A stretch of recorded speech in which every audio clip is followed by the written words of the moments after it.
केंद्रीय मंत्री कृष्णपाल गुर्जर ने कहा कि प्रदेश में अब तक 2.5 लाख छात्राओं को टैबलेट बांटे जा चुके हैं और करीब 6 लाख बच्चों को टैबलेट बांटे जाने हैं।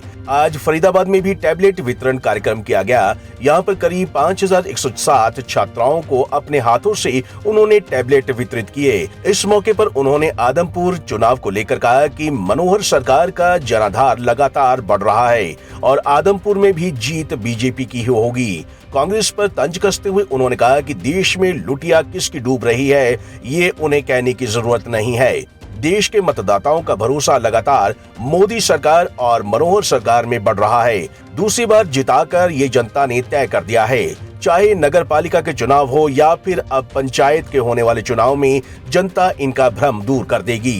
कांग्रेस को लेकर उन्होंने कहा कि पूरे देश में लोग किसकी लुटिया डुबा रहे हैं, ये उन्हें बताने की जरूरत नहीं है और आगे चुनावों में भी उन्हें पता लग जाएगा। केंद्रीय मंत्री ने कहा कि मोदी सरकार लगातार विकास के कार्य कर रही है। उनका विजन है कि समाज की अंतिम पंक्ति में खड़े व्यक्ति को सरकार की योजनाओं का लाभ मिले।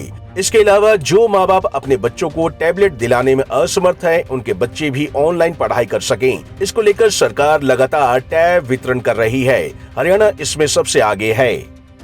आज 5100 अपनी बालिकाओं को, जो विद्यार्थी स्कूलों में, उनको टैबलेट वितरण का कार्यक्रम था, जिसमें हमारे यहाँ की लोकप्रिय विधायिका सीमा त्रिखा जी, मुख्यमंत्री के राजनीतिक अजय गौड़ जी और जिला उपायुक्त के साथ तमाम अधिकारी शिक्षा से जुड़े यहाँ पर उपस्थित थे।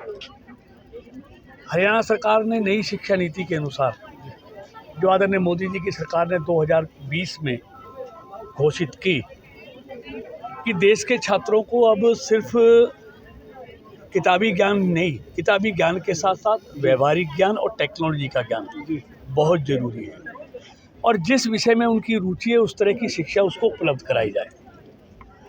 और अब समय बदल रहा है, अब वो बस्ते का समय नहीं रहा। जैसे जैसे समय बदल रहा है वैसे वैसे दुनिया टेक्नोलॉजी की तरफ आगे बढ़ रही है।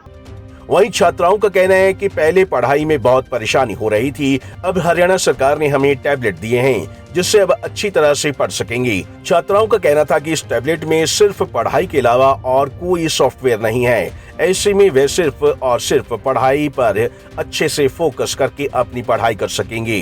पंजाब केसरी टीवी के लिए फरीदाबाद से सुधीर शर्मा की रिपोर्ट।